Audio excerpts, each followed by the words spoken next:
सोनपुर गांव में रहने वाले बुधिया के दो पुत्र थे। बुधिया अपनी आजीविका चलाने के लिए कठोर मेहनत मजदूरी करता था। जीवन की कठिन राहों पर चलते हुए उसे अक्सर इस बात की चिंता सताती कि उसके बेटों का भविष्य किस दिशा में जाएगा। उनके पास कोई उपजाऊ जमीन तो थी नहीं जिस पर खेती बाड़ी कर सके। बुधिया दूसरों के खेतों में काम करके जैसे तैसे जीवन की गाड़ी खींच रहा था। एक दिन गहरी सोच विचार के बाद उसने अपने दोनों बेटों को पास बुलाया। अपनी भारी आवाज में उसने कहा, बेटा, तुम देख ही रहे हो कि अब मेरी उम्र ढल चुकी है। जीवन की सांसें कब रुक जाए इसका कोई भरोसा नहीं।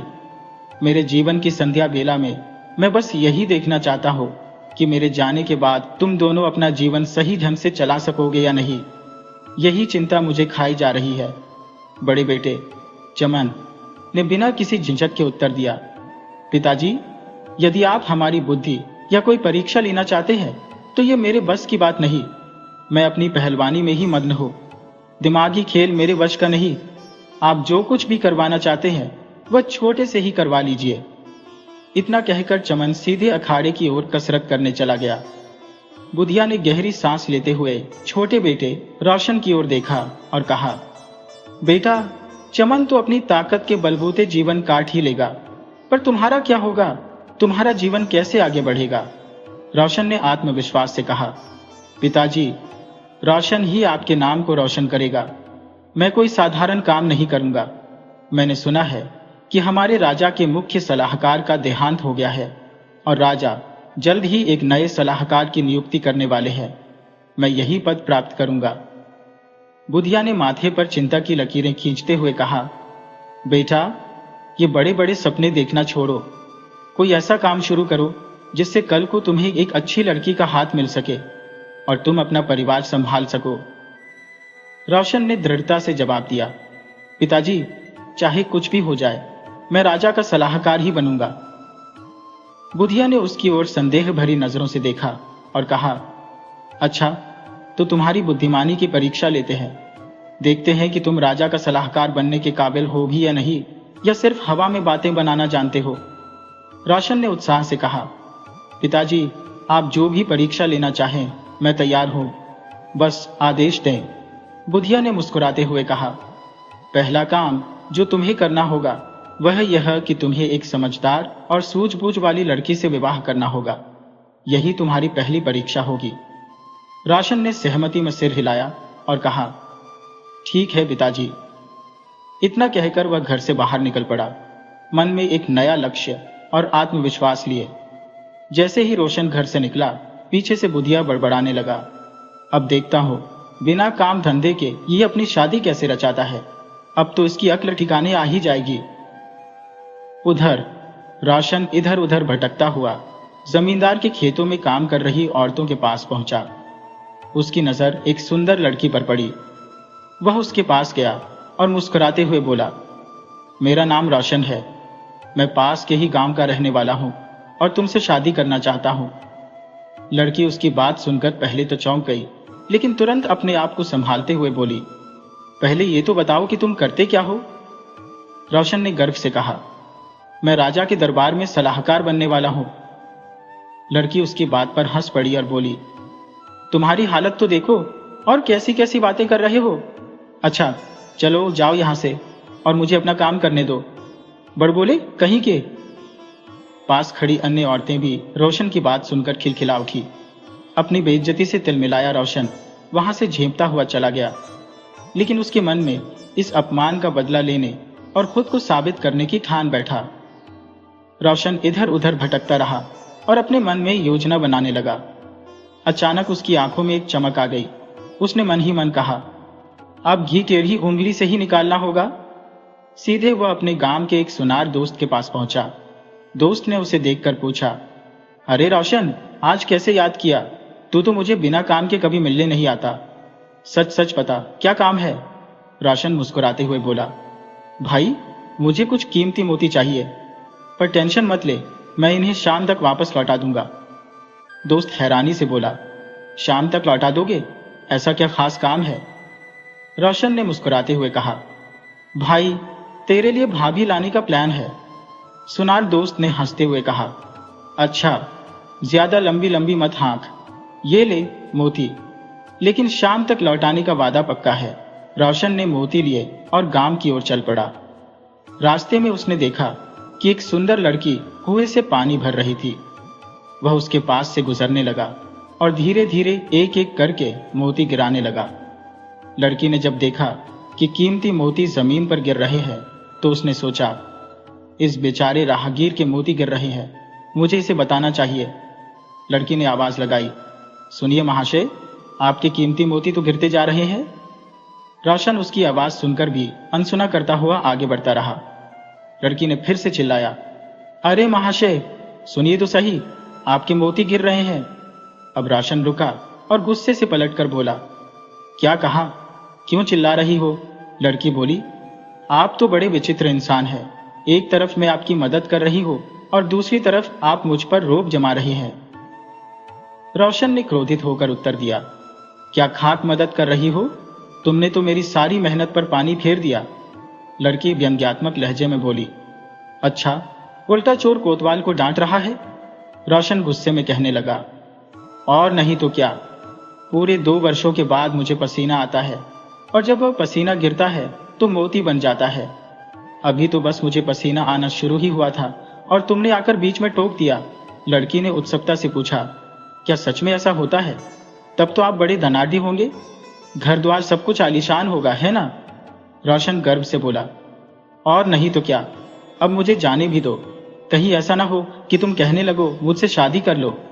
लड़की मुस्कुराकर बोली, वैसे मैं इतनी भी बुरी नहीं हूं, आप चाहे तो मुझसे शादी कर सकते हैं और अपना घर बसा सकते हैं। ये सुनते ही रोशन की बांछें खिल उठी।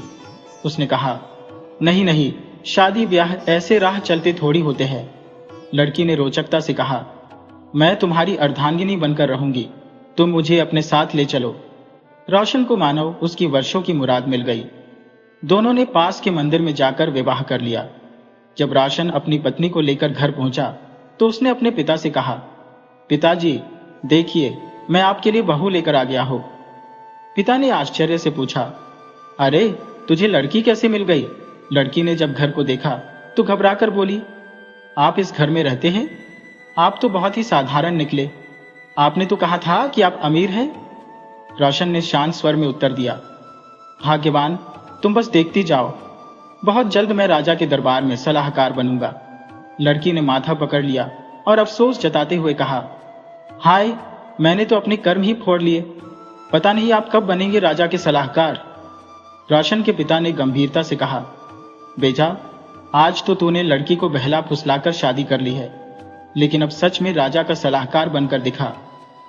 उन्हीं दिनों गांव में लुटेरों का एक गिरोह सक्रिय था, जो हर बार लूटपाट कर गायब हो जाता था। नगर का कोतवाल और उसके सिपाही भी उन्हें पकड़ने में असफल रहे थे।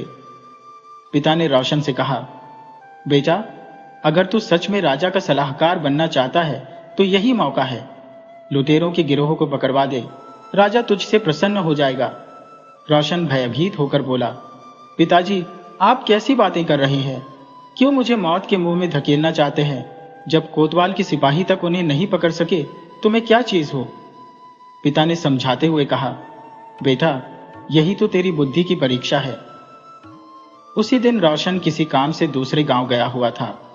शाम को लौटते हुए रोशन को देर हो गई और अंधेरा छा गया। रात के सन्नाटे में जब वह गांव के बाहर स्थित श्मशान घाट के पास से गुजर रहा था तो उसे कुछ लोगों की फुसफुसाहट सुनाई दी। आवाजें रहस्यमयी थी और रोशन को शक हुआ। उसने दबे पांव वहां झांक कर देखा तो पाया कि लुटेरों का गिरोह वहीं छिपा हुआ था। श्मशान घाट वह जगह थी जहां कोई सामान्य व्यक्ति रात को जाने की हिम्मत नहीं करता। यही कारण था कि लुटेरों ने इसे अपना अड्डा बना लिया था। वहां 4 लोग थे और उनकी बातचीत से यह स्पष्ट हो गया कि वे लूट का सामान वहीं छिपा कर रखते थे। रोशन ने तुरंत वहां से उल्टे पांव लौटने का निर्णय लिया। घर पहुंचकर उसने अपनी बुद्धि को काम में लगाते हुए लुटेरों को पकड़ने की योजना बनाई। अगली सुबह उसने अपनी पत्नी और गांव के कुछ भरोसेमंद लोगों को अपनी योजना में शामिल किया। योजना के अनुसार उन्होंने रोशन को अर्थी पर लिटाया और उसे सफेद कपड़े से ढककर श्मशान घाट में छोड़ दिया। बाकी लोग पास में ही झाड़ियों में छिप गए और रोशन की पत्नी पास के एक पेड़ पर चढ़कर छिप गई। शाम होते ही लुटेरे वापस श्मशान घाट पर पहुंचे। उन्होंने अर्थी को देखकर हैरानी जताई। उनमें से एक बोला, अरे ये मुर्दा यहाँ किसका है? किसी ने इसका संस्कार क्यों नहीं किया? उनका सरदार बोला, लगता है कोई बेबस और अभागा होगा जिसे अंतिम संस्कार तक नसीब नहीं हुआ। चलो हम ही इसका संस्कार कर देते हैं, इसी बहाने पुण्य का काम भी हो जाएगा। लुटेरे इस पर सहमत हो गए और लकड़ियां इकट्ठा करने लगे। जैसे ही वे अर्थी के पास पहुंचे, पेड़ के ऊपर से एक आवाज आई, जितने आपने कहे थे पूरे उतने ही हैं।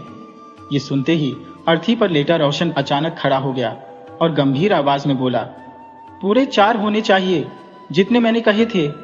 लुटेरे यह देख सहम गए, उनकी सांसें थम गई। तभी पेड़ पर बैठी उसकी पत्नी चिल्लाई, हाँ हाँ, पूरे उतने ही हैं। लुटेरों का सरदार डर के मारे चीखते हुए बोला, ये तो भूत प्रेतों की माया है, सब अपनी जान बचाकर भागो। चारों लुटेरे घबरा गए और अपना सारा माल वहीं छोड़कर अपनी जान बचाने के लिए भाग खड़े हुए। भागते हुए लुटेरों को झाड़ियों में छिपे गांव वालों ने दबोच लिया और उन्हें कोतवाली में सौंप दिया। इधर रोशन और उसकी पत्नी सारा लूट का सामान लेकर घर लौट आए। उनके पिता ने प्रसन्न होकर कहा, बेटा, तूने साबित कर दिया कि तू राजा के सलाहकार बनने के लायक है। अब देर मत कर और दरबार में जाकर अपनी काबिलियत का प्रमाण दे। मेरा आशीर्वाद हमेशा तेरे साथ है। रोशन ने अपने पिता के चरण स्पर्श किए और कहा, पिताजी, मैं आपके विश्वास को कभी टूटने नहीं दूंगा। राजा ने रात के सन्नाटे में अपने महामंत्री से कहा, महामंत्री जी, 2 मास का समय बीत चुका है और अब तक कोई भी ऐसा विवेकशील व्यक्ति हमारे दरबार के लिए मुख्य सलाहकार के योग्य प्रतीत नहीं हुआ।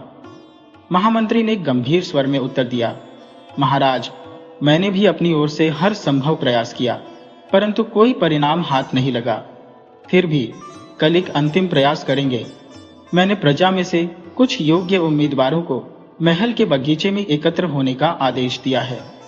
वहां हम एक परीक्षा आयोजित करेंगे। बिना विष वाले सांपों को बगीचे में छोड़ा जाएगा और जो कोई साहस और तर्क का प्रदर्शन करेगा वही हमारा मुख्य सलाहकार बनेगा। राजा ने सहमति व्यक्त करते हुए कहा, अति उत्तम, कल इस प्रश्न का भी समाधान हो जाएगा। अगले प्रातः अनेक उम्मीदवार मुख्य सलाहकार बनने के स्वप्न लिए बगीचे में एकत्र हुए। रोशन भी उन्हीं में से एक था। बगीचे के पीछे ऊंची दीवार थी जिससे बच निकलना सहज नहीं था। राजा और उनके मंत्री ऊपर छत से यह दृश्य देख रहे थे। योजना के अनुसार मंत्री ने सांपों को बगीचे में छोड़ने का संकेत दिया। सांपों को देखते ही भीड़ में खलबली मच गई। लोग भयभीत होकर चिल्लाने लगे, भागो, यहाँ बहुत विषैले सांप है। कुछ ही क्षणों में सभी उम्मीदवार दीवार फांदकर बगीचे से बाहर भाग गए। केवल रोशन शांत और अडिग खड़ा रहा। एक सांप उसके समीप से गुजरा, परंतु उसने कोई भय प्रदर्शित नहीं किया। राजा ने यह अद्वितीय साहस देखकर रोशन को महल में बुलाया।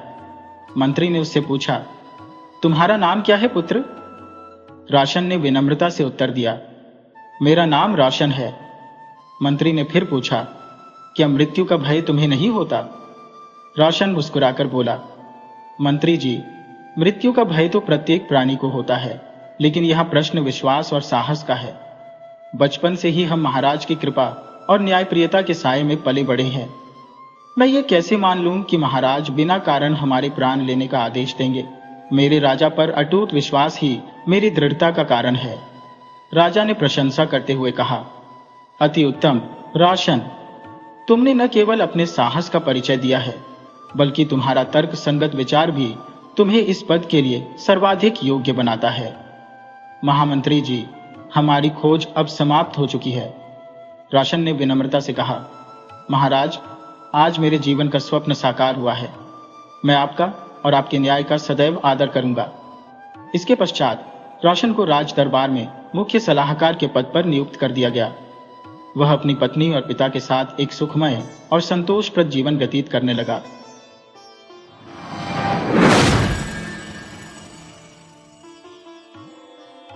अमावस्या की आधी रात थी। मृत्युंजय तांत्रिक मतानुसार अपनी प्राचीन देवी जय काली की पूजा करने बैठा। पूजा समाप्त करके जब वह उठा तो निकटस्थ आम के बगीचे से प्रातःकाल का पहला कौवा बोला। मृत्युंजय ने पीछे घूम कर देखा, मंदिर का द्वार बंद था। तब उसने देवी के चरणों में एक बार माथा टेक कर उनका आसन सरकाया। आसन के नीचे से कटहल के काठ का एक बक्स बाहर निकला। जनेऊ में चाबी बंधी थी। वह चाबी लगाकर मृत्युंजय ने बक्स खोला। खोलते ही चौंक कर हाथ से माथा ठोंक लिया। मृत्युंजय का अंदर का बगीचा प्राचीर से घिरा था। उसी बाग के एक भाग में बड़े बड़े पेड़ों की छाया के अंधकार में यह छोटा सा मंदिर था। मंदिर में जय काली की मूर्ति को छोड़कर और कुछ न था। उसमें केवल एक प्रवेश द्वार था। मृत्युंजय ने बक्स उठाकर बहुत देर तक हिला डुला कर देखा। मृत्युंजय के बक्स खोलने के पहले वह बंद ही था, किसी ने उसे तोड़ा न था। मृत्युंजय ने कई बार प्रतिमा के चारों ओर चक्कर लगाकर टटोल कर देखा, कुछ भी नहीं मिला। उन्मत्त होकर मंदिर का दरवाजा खोल दिया।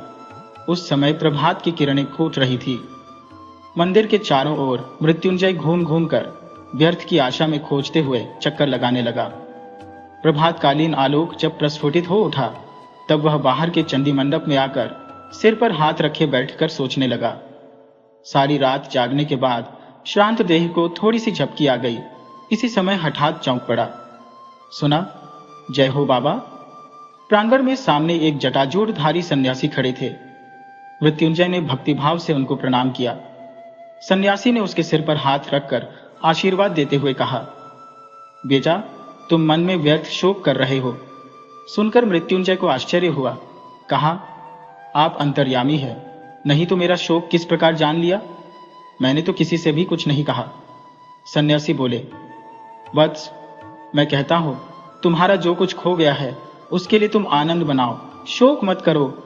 मृत्युंजय ने उनके पैर पकड़कर कहा, तब तो आप सभी कुछ जान गए हैं, किस तरह खो गया है, कहां जाकर फिर मिलेगा, कि जब तक न बताएंगे मैं आपके चरण नहीं छोड़ूंगा।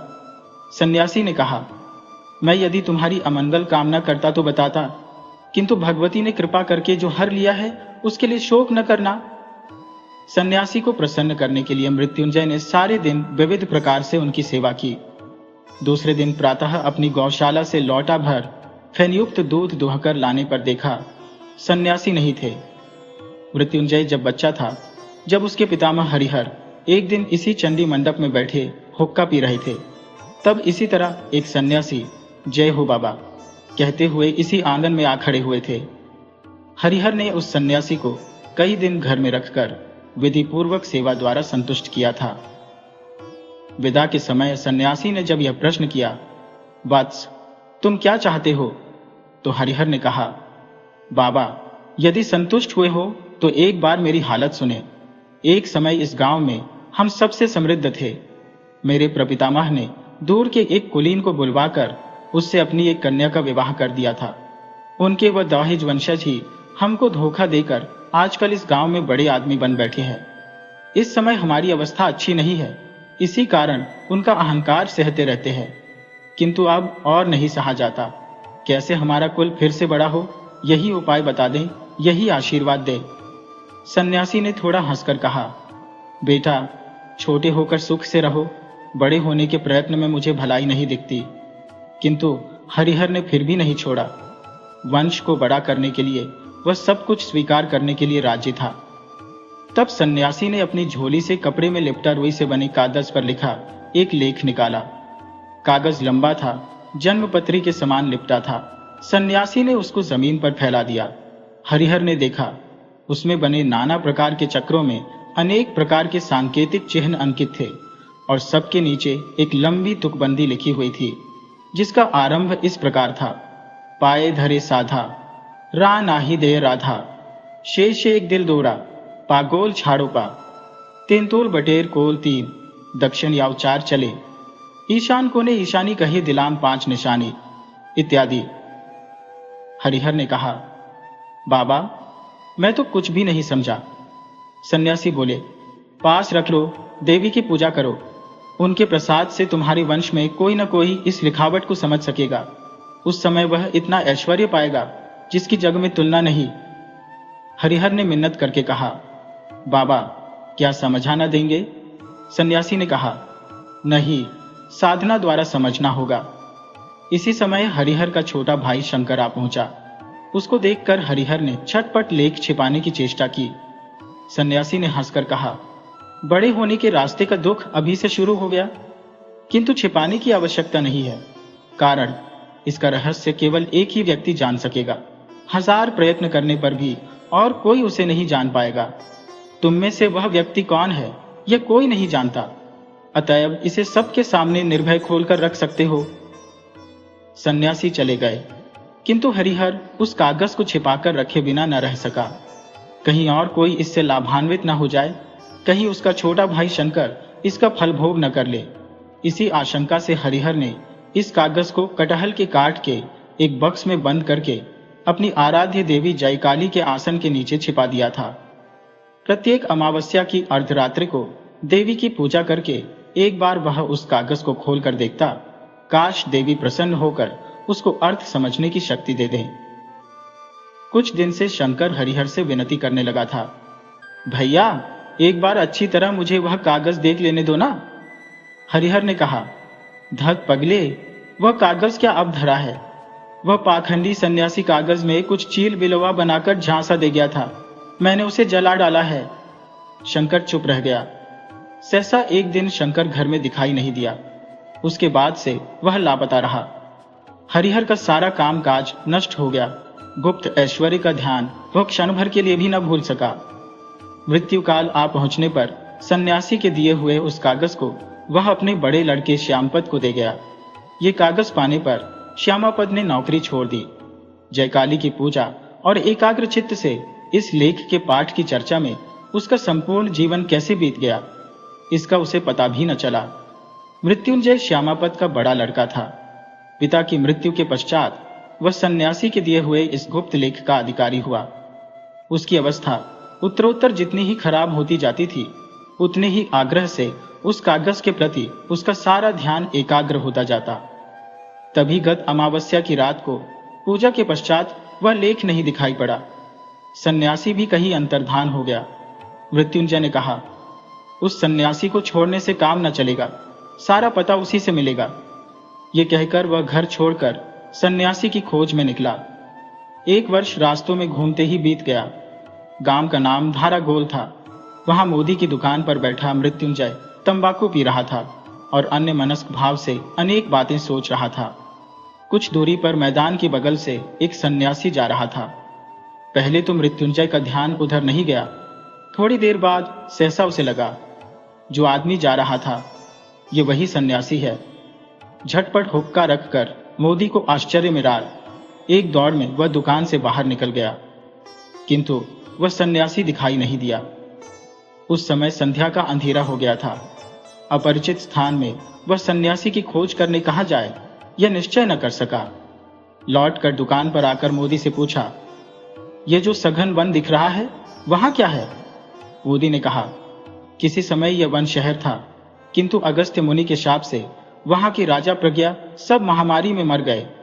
कहा जाता है वहां खोजने से आज भी बहुत धन रत्न मिल सकता है, किंतु दिन दोपहरी में भी कोई उस वन में जाने का साहस नहीं कर पाता। जो गया वह फिर कभी नहीं लौटा। मृत्युंजय का मन चंचल हो उठा। सारी रात मोदी की दुकान में चटाई पर लेटा वह मच्छरों के मारे अपने अंगों को चपेटता रहा और उस वन की बात, सन्यासी की बात, उस खोए हुए लेख की बात सोचता रहा। बार बार पढ़ने के कारण वह लेख मृत्युंजय को प्रायः कंठस्थ हो गया था। इसलिए अनिद्रा की इस अवस्था में उसके मस्तिष्क में बस यही घूम रहा था, पये धरे साधा, रा नाही दये राधा, शेष दिल रा, पागोल छाड़ो पा। सिर भन्ना गया।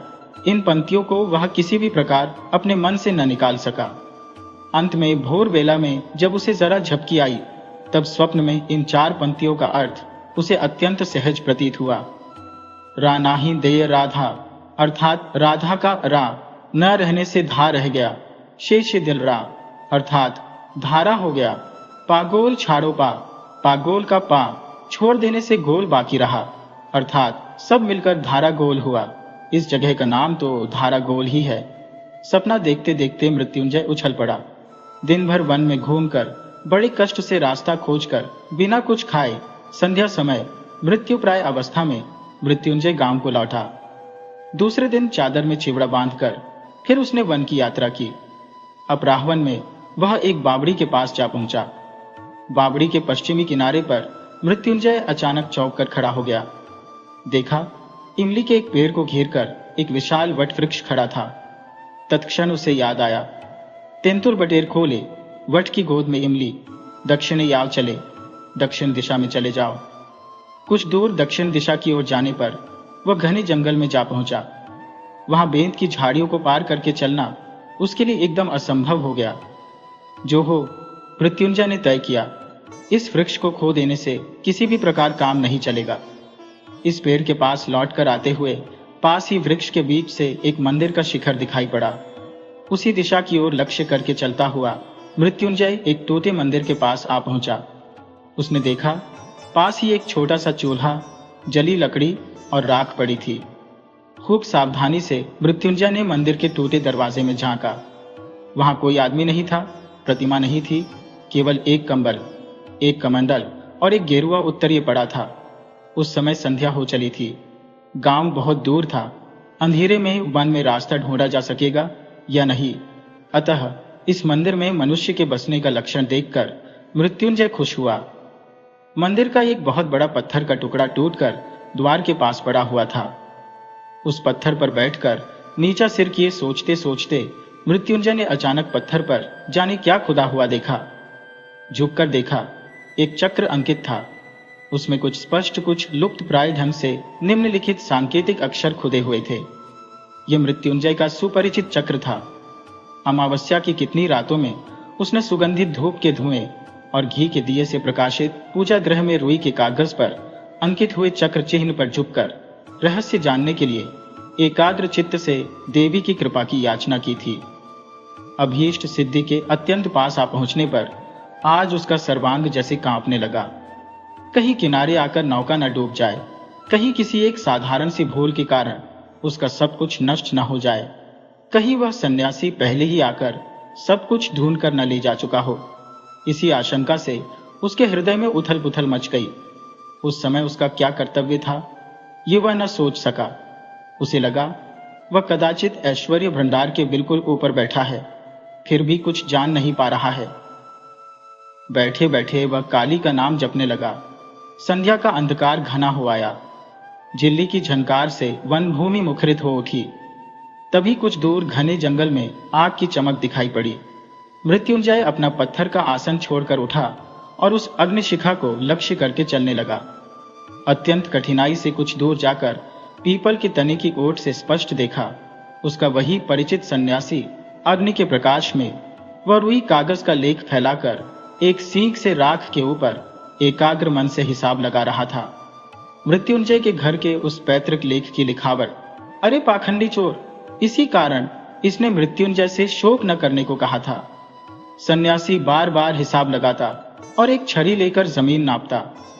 थोड़ी दूर नापकर हताश होकर गर्दन हिलाकर फिर आकर हिसाब लगाने में जुट जाता। इस तरह करते हुए जब रात समाप्त होने को आई, जब रात के अंत की शीतल वायु से वनस्पतियों की चोटियों के पत्ते मरमरित हो उठे, तब सन्यासी वह लेख पत्र लपेट कर चला गया। मृत्युंजय यह न समझ सका कि क्या करे। वह यह भली भांति समझ गया कि सन्यासी की सहायता के बिना इस लिखावट का रहस्य भेद करना उसके लिए संभव न था, और यह भी निश्चित था कि लुब्ध सन्यासी मृत्युंजय की सहायता नहीं करेगा। अतः छिपकर सन्यासी के ऊपर निगाह रखने के अतिरिक्त और कोई उपाय न था। किंतु दिन में गांव में बिना गए उसे भोजन नहीं मिलेगा। अतएव कम से कम कल सवेरे एक बार गांव जाना आवश्यक था। भोर की तरफ अंधकार के तनिक फीका पड़ते ही वह पेड़ से नीचे उतर आया, जहां सन्यासी राख पर सवाल लगा रहा था। वहां अच्छी तरह देखा, कुछ समझ न सका। चारों ओर घूम कर देखा, जंगल में कोई खास बात न थी। वन प्रांत का अंधकार धीरे धीरे जब क्षीण हो आया, तब बड़ी सावधानी से चारों ओर देखता हुआ मृत्युंजय गांव की ओर चला। उसे डर था कि कहीं सन्यासी उसे देख न ले। जिस दुकान में मृत्युंजय ने आश्रय ग्रहण किया था, उसके पास एक कायस्था गृहिणी व्रत के उपलक्ष्य में उस दिन ब्राह्मण भोजन कराने की तैयारी कर रही थी। वही अब मृत्युंजय को भोजन मिल गया। कई दिन के भोजन के कष्ट के पश्चात आज उसका भोजन भारी हो गया। इस भारी भोजन के बाद उसने जैसे ही हुक्का पीकर दुकान की चटाई पर जरा लेटने की इच्छा की, वैसे ही गत रात्रि को न सो सकने के कारण मृत्युंजय ने सोचा था कि जल्दी ही भोजनादि करके काफी दिन रहते बाहर निकलेगा। हुआ ठीक इसका उल्टा। जब उसकी नींद टूटी तब सूर्य अस्त हो चुका था, तो भी मृत्युंजय निरुत्साहित नहीं हुआ। अंधेरे में ही उसने वन में प्रवेश किया। देखते देखते रात घनीभूत हो आई। पेड़ों की छाया में निगाह काम नहीं देती थी। जंगल में रास्ता रुक जाता। मृत्युंजय किस ओर कहां जा रहा था, इसका उसे कोई पता न चला। जब रात बीत गई तब देखा कि सारी रात वह वन के किनारे एक ही जगह चक्कर काटता रहा था। कौओं का झुंड काम काम करता हुआ गांव की ओर उड़ चला। यह शब्द मृत्युंजय के कानों को व्यंग्यपूर्ण धिक्कार वाक्य जैसा लगा। गणना करने में बार बार भूल होती रही थी। वही भूल ठीक करते करते अंत में सन्यासी ने सुरंग का रास्ता ढूंढ लिया। मशाल लेकर वे सुरंग में घुसे। पक्की भीत पर काई जमी थी। बीच बीच में किसी किसी जगह से जल टपक रहा था। जगह जगह अनेक मेंढक एक दूसरे से सटे हुए स्तूपाकार होकर सो रहे थे। इस रपटीले रास्ते से कुछ दूर जाते ही सन्यासी ने देखा, सामने दीवार खड़ी थी। राह अवरुद्ध थी। कुछ भी न समझ सके। हर जगह दीवार में लोहे के डंडे से ठोंक कर देखा, कहीं से पोली होने की आवाज न आई, कहीं रंध्र नहीं। इसमें संदेह न रहा कि वह रास्ता यहीं समाप्त हो गया था। फिर वही कागज खोला, सिर पर हाथ धरकर बैठे सोचने लगे। वह रात इसी तरह कट गई। दूसरे दिन गणना पूरी करके फिर सुरंग में प्रवेश किया। उस दिन गुप्त संकेत का अनुसरण करते हुए एक स्थान विशेष से पत्थर सरकाकर दूसरे रास्ते की खोज की। उस रास्ते पर चलते चलते फिर एक जगह रास्ता बंद हो गया। अंत में 5वीं रात सुरंग में प्रवेश करके सन्यासी बोल उठे, आज मुझे रास्ता मिल गया है। अब आज मुझसे कोई भूल न होगी। रास्ता अत्यंत जटिल था। उसकी शाखा प्रशाखाओं का अंत न था। कहीं ऐसा सकरा कि घुटनों के बल चलना पड़ता। बड़ी सावधानी से मशाल लिए चलते चलते सन्यासी गोलाकार कमरे जैसी एक जगह में जा पहुंचे। कमरे के बीच में एक बड़ा सा कुआं था। मशाल की रोशनी में सन्यासी उसका तला न देख सके। कमरे की छत से लोहे की एक विशाल मोटी जंजीर कुएं में लटक रही थी। सन्यासी के प्राणपण से बलपूर्वक ठेलते ही इस जंजीर के थोड़ा सा हिलने मात्र से ठन करके एक शब्द कुएं के गहवर से उठा और कमरा प्रतिध्वनित होने लगा। सन्यासी उच्च स्वर से चीख उठे, मिल गया। उनके चीखने के साथ ही कमरे की टूटी हुई दीवार से एक पत्थर खिसक कर गिरा और उसी के साथ साथ एक और कोई जीवित पदार्थ धम्म से गिरकर चीख उठा। सन्यासी इस आकस्मिक आवाज से चौंक पड़े और उनके हाथ से मशाल गिरकर बुझ गई। सन्यासी ने पूछा, तुम कौन हो? कोई उत्तर नहीं मिला। इस पर अंधेरे में टटोल कर देखने से उनका हाथ एक आदमी की देह से टकराया। उसको हिलाकर पूछा, तुम कौन? कोई उत्तर नहीं मिला। आदमी मूर्छित हो गया था। तब चकमक रगड़ रगड़ कर सन्यासी ने बड़ी मुश्किल से मशाल जलाई। इस बीच वह आदमी भी सचेत हो गया था और उठने का प्रयत्न करते हुए पीड़ा से आर्तनाद कर उठा। सन्यासी ने कहा, अरे यह तो मृत्युंजय है, तुम्हारी ऐसी मति क्यों हुई? मृत्युंजय बोला, बाबा माफ करो, भगवान ने मुझे दंड दिया है। पत्थर फेंक कर तुम्हें मारने जा रहा था, संभल नहीं सका। फिसलकर पत्थर सहित मैं गिर पड़ा, पैर अवश्य ही टूट गया होगा। सन्यासी ने कहा, मुझे मारने से तुम्हें क्या लाभ होता? मृत्युंजय ने कहा, तुम लाभ की बात पूछ रहे हो? तुम लोभ के मारे मेरे पूजा घर से लेख चुराकर इस सुरंग में घूमते फिर रहे हो। तुम चोर हो, तुम पाखंडी हो। मेरे पितामह को जिन सन्यासी ने यह लेख दिया था, उन्होंने कहा था कि हमारे ही वंश का कोई इस लेख के संकेत को समझ पाएगा। ये गुप्त ऐश्वर्य हमारे ही वंश का प्राप्य है।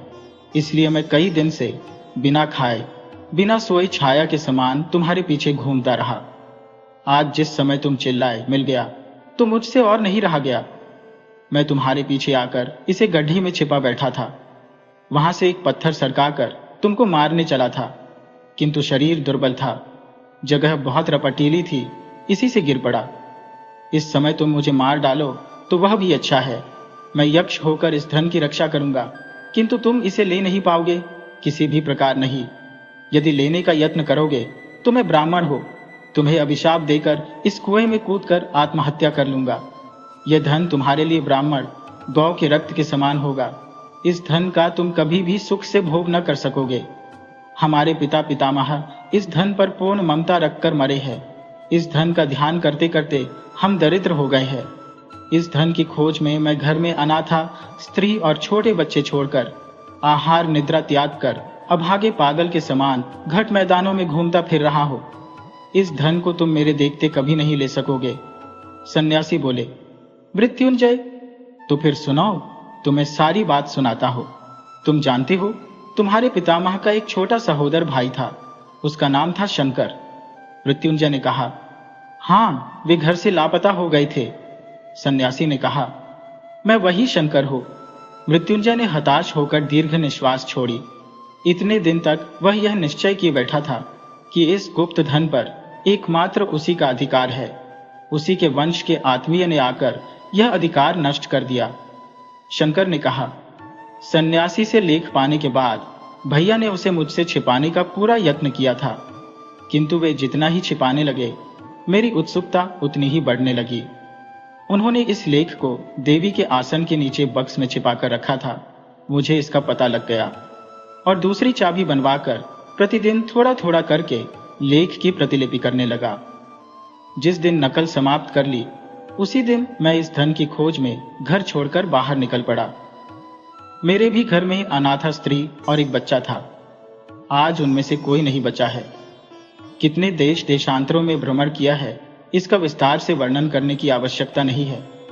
सन्यासी के दिए हुए इस लेख को कोई सन्यासी मुझे अवश्य समझा देगा। ये समझकर मैंने अनेक सन्यासियों की सेवा की। अनेक पाखंडी सन्यासियों ने मेरे इस कागज का पता लगाकर इसे चुराने की भी कोशिश की। इस प्रकार एक के बाद एक कितने ही वर्ष बीत गए। मेरे मन को क्षण भर के लिए भी सुख नहीं मिला, शांति नहीं मिली। अंत में पूर्व जन्म में अर्जित पुण्य के प्रभाव से कुमायूं पर्वतों में बाबा स्वरूपानंद स्वामी का संग मिला। उन्होंने मुझसे कहा, बैठो, तृष्णा दूर करो, तभी विश्वव्यापी अक्षय संपदा अपने आप तुम्हें प्राप्त होगी। अंत में पूर्व जन्म में अर्जित पुण्य के प्रभाव से कुमायूं पर्वतों में बाबा स्वरूपानंद स्वामी का संग मिला। उन्होंने मुझसे कहा, बैठो, तृष्णा दूर करो, तभी विश्वव्यापी अक्षय संपदा अपने आप तुम्हें प्राप्त होगी। उन्होंने मेरे मन के ताप को शीतल कर दिया। उनकी कृपा से आकांक्षा का आलोक और धरती की श्यामलता मेरे लिए राज संपदा हो गई। एक दिन पर्वत की शिला के नीचे शीतकाल की संध्या के दिन परमहंस बाबा की धोनी में आग जल रही थी। उसी आग को अपना कागज समर्पित कर दिया। बाबा थोड़ा मुस्कुराए। उस हंसी का अर्थ उस समय नहीं समझा था, आज समझा हूं। उन्होंने अवश्य मन ही मन कहा हो कि कागज को राख कर डालना आसान है, किंतु वासना इतनी जल्दी भस्मसात नहीं होती। कागज का जब कोई चिन्ह शेष न रहा, तब जैसे मेरे मन के चारों ओर से एक नागपाश बंधन पूर्ण रूप से खुल गया हो। मुक्ति के अपूर्व आनंद से मेरा चित्त परिपूर्ण हो उठा। मैंने सोचा, अब मुझे कोई भय नहीं, जगत में मैं और कुछ नहीं चाहता। उसके कुछ समय बाद परमहंस बाबा का हाथ छोड़ गया। उनको बहुत ढूंढा, कहीं भी उन्हें न देख सका। अब मैं सन्यासी होकर निरासक्त मन से विचरने लगा। अनेक वर्ष बीत गए। उस लेख की बात प्रायः भूल ही गया था। इस बीच एक दिन धारागोल के इस जंगल में प्रवेश करके एक टूटे मंदिर में आश्रय ग्रहण किया। 2-1 दिन रहते रहते देखा, मंदिर की भीत पर स्थान स्थान पर अनेक प्रकार के चिन्ह बने हुए हैं। ये चिन्ह मेरे पूर्व परिचित थे। कभी बहुत दिनों तक जिसकी खोज में फिरा था, उसका सुराग मिल गया। इसमें मुझे संदेह न रहा। मैंने कहा, यहां अब रहना नहीं होगा, ये वन छोड़ चलो। किंतु छोड़कर जाना संभव नहीं हुआ। सोचा, देख ही क्यों न लिया जाए, क्या है कौतूहल को बिल्कुल शांत कर देना ही अच्छा है। चिन्हों को लेकर काफी विचार किया, कोई फल न निकला। बार बार लगने लगा कि वह कागज क्यों जला डाला, उसको रखे रहने में ही क्या क्षति थी। तब मैं फिर अपने जन्मस्थान गया। अपने पैतृक घर की अत्यंत दुर्व्यवस्था देखकर सोचा, सन्यासी हो, मुझे धन रत्नों से क्या प्रयोजन, किंतु ये गरीब लोग तो गृहस्थ हैं। उस गुप्त संपत्ति का इनके लिए उद्धार करने में कोई दोष नहीं है। मुझे पता था कि वह लेख कहाँ है। उसे प्राप्त करना मेरे लिए तनिक भी कठिन नहीं हुआ। उसके बाद 1 वर्ष से यह कागज लिए मैंने इस निर्जन वन में गणना की है। और खोज की है। मन में और कोई चिंता न थी। बार बार जितनी बाधाएं आती थी, उत्तरोत्तर उतना ही आग्रह बढ़ता जाता था। उन्मत्त की भांति रात दिन इसी एक अध्यवसाय में रत रहा। इस बीच कब तुमने मेरा पीछा किया, मैं न जान सका। मैं अपनी सहज अवस्था में रहता तो तुम कभी अपने को मुझसे छिपाकर न रख पाते, किंतु मैं तन्मय था। बाहर की घटनाएं मेरी दृष्टि आकर्षित नहीं करती थी। उसके बाद जो खोज रहा था वह आज अभी मिला है। यहाँ जितना है, पृथ्वी पर किसी राज्य राजेश्वर के भंडार में भी उतना धन नहीं है। बस केवल एक संकेत का रहस्य समझते ही वह धन मिल जाएगा। यह संकेत ही सबसे कठिन है, किंतु वह संकेत भी मैंने मन ही मन जान लिया है, इसलिए मिल गया, कहकर मन के उल्लास में चीख उठा। यदि चाहूं तो क्षण भर में उस सोने और मानिकों के भंडार के बीच खड़ा हो सकता हूं। मृत्युंजय ने शंकर के पैर पकड़कर कहा, तुम सन्यासी हो, तुम्हें धन की कोई जरूरत नहीं है। मुझे उस भंडार में ले चलो, मुझे वंचित मत करो। शंकर ने कहा, आज मेरा अंतिम बंधन खुल गया है। तुम जो पत्थर फेंककर मुझे मारने के लिए तैयार हुए थे, उसकी चोट तो मेरे शरीर में नहीं लगी, किंतु उसने मेरे मोहावरण को भेद डाला है। आज मैंने तृष्णा की कराल मूर्ति देख ली। मेरे गुरु परमहंस देव की गूढ़ प्रशांत हंसी ने इतने दिनों के बाद मेरे हृदय में कल्याण दीप की सदा जलने वाली आलोक शिखा जला दी है। मृत्युंजय ने शंकर के पैर पकड़कर फिर कातर स्वर में कहा, तुम मुक्त पुरुष हो, मैं मुक्त नहीं, मैं मुक्ति नहीं चाहता। मुझे इस ऐश्वर्य से वंचित नहीं कर पाओगे। सन्यासी ने कहा, वत्स, तब तुम अपना यह लेख लो। यदि न धन ढूंढ सको तो ढूंढ लो। इतना कहकर अपना डंडा और लेख मृत्युंजय के पास रखकर सन्यासी चले गए। मृत्युंजय ने कहा, मुझ पर दया करो, मुझे छोड़कर मत जाओ, मुझे दिखा दो। कोई उत्तर नहीं मिला। तब मृत्युंजय ने लाठी का सहारा लेकर हाथ से टटोलते हुए सुरंग से बाहर निकलने की चेष्टा की, किंतु रास्ता अत्यंत जटिल था। गोरख धंधे के समान बार बार रुकावटें आने लगी। अंत में घूमते घूमते थककर एक जगह लेट गया और नींद आते देर नहीं हुई। नींद से जब जगा तब रात थी या दिन या कितना समय था, यह जानने का कोई उपाय न था। खूब भूख लगने पर मृत्युंजय ने एक चादर के कोने में बंधा चिवड़ा खोलकर खा लिया। उसके बाद फिर एक बार हाथ से टटोलकर सुरंग से बाहर निकलने का रास्ता खोजने लगा। अनेक जगह रुकावट मिलने के कारण बैठ गया। तब चिल्लाकर पुकारा, हे सन्यासी, तुम कहाँ हो? उसकी वह पुकार सुरंग की समस्त शाखा प्रशाखाओं से बार बार प्रतिध्वनित होने लगी। थोड़ी दूर से उत्तर आया, मैं तुम्हारे पास ही हूं, क्या चाहते हो, बोलो। मृत्युंजय ने दीन स्वर में कहा, धन कहाँ है, दया करके मुझे दिखा दो।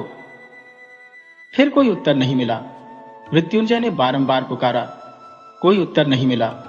दंड प्रहरों द्वारा अविभक्त पृथ्वी की इस चिररात्रि में मृत्युंजय और एक बार सो लिया। नींद से फिर उसी अंधकार में वह जागा।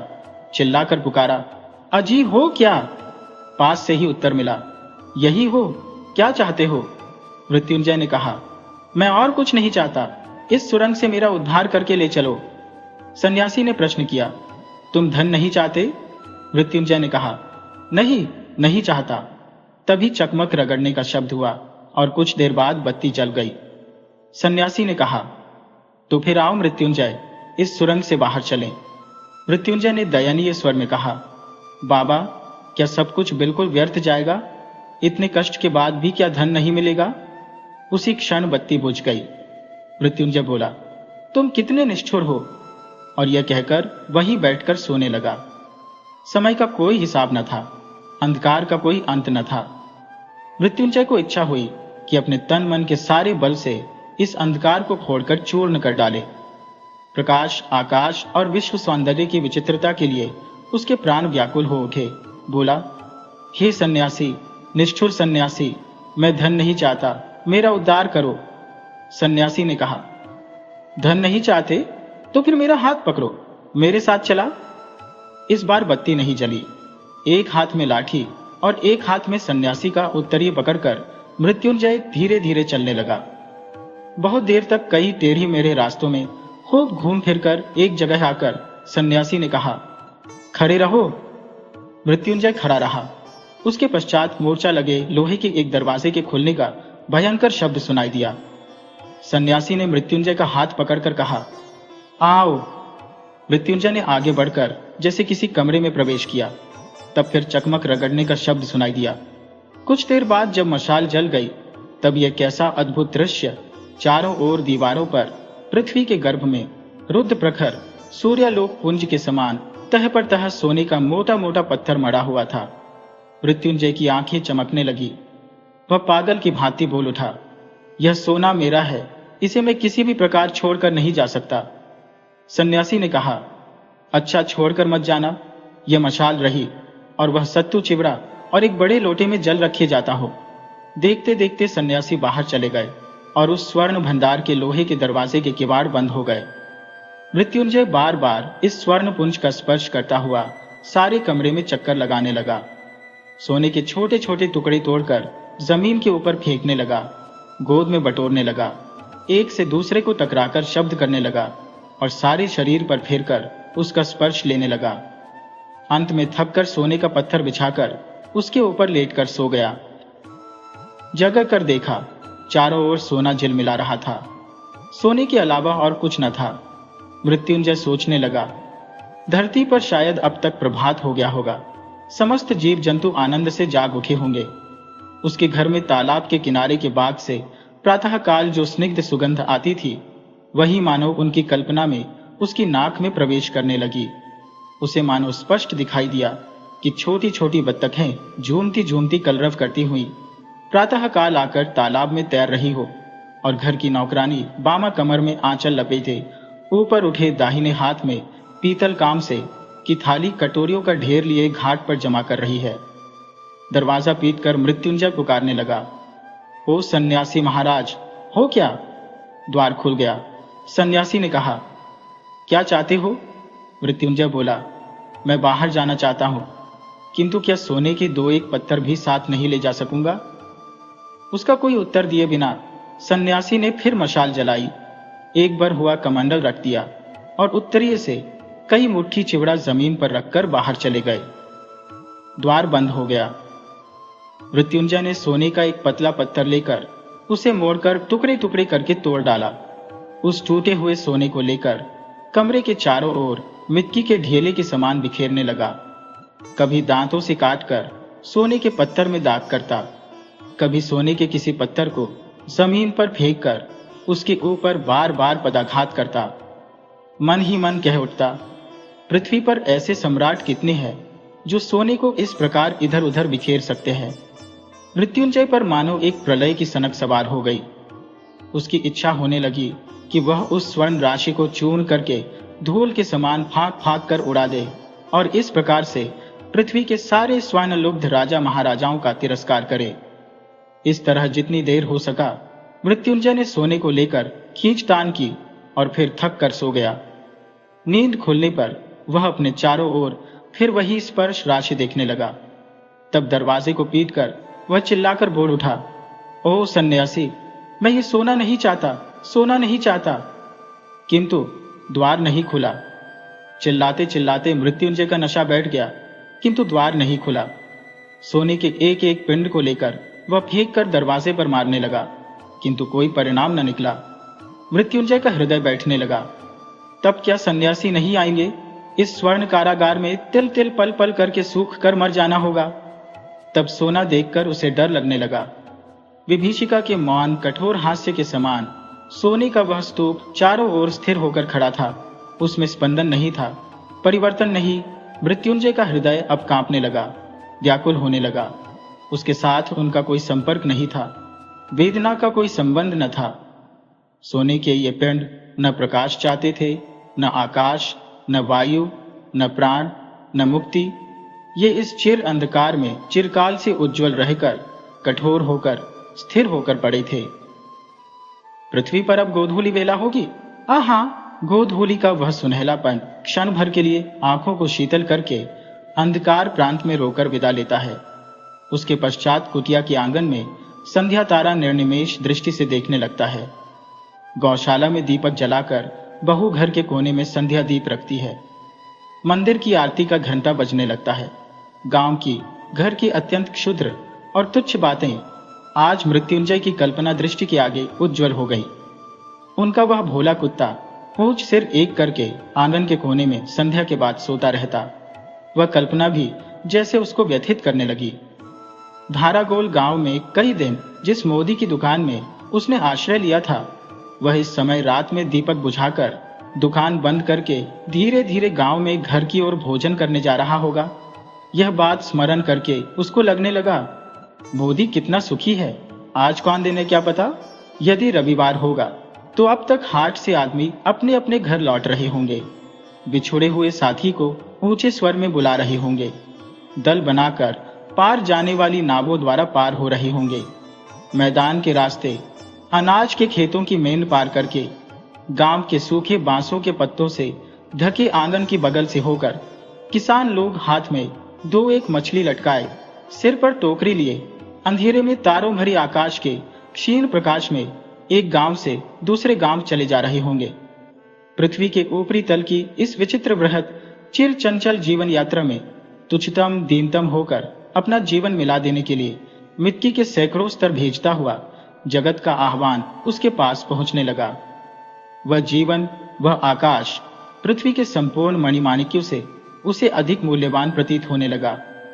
उसको लगने लगा केवल क्षण माणिक्यों से उसे अधिक मूल्यवान प्रतीत होने लगा। उसको लगने लगा केवल क्षण भर के लिए एक बार यदि अपनी उस श्यामाजनी धारित्री की धूली भरी गोद में, उस उन्मुक्त आलोकित नील गगन के नीचे घास पात की गंध से बसी उस वायु से हृदय भरकर एक बार अंतिम निश्वास लेकर मर सकता तो जीवन सार्थक हो जाता। इसी समय द्वार खुल गया। कमरे में प्रवेश करके सन्यासी ने कहा, मृत्युंजय, क्या चाहते हो? वो बोल उठा, मैं और कुछ नहीं चाहता।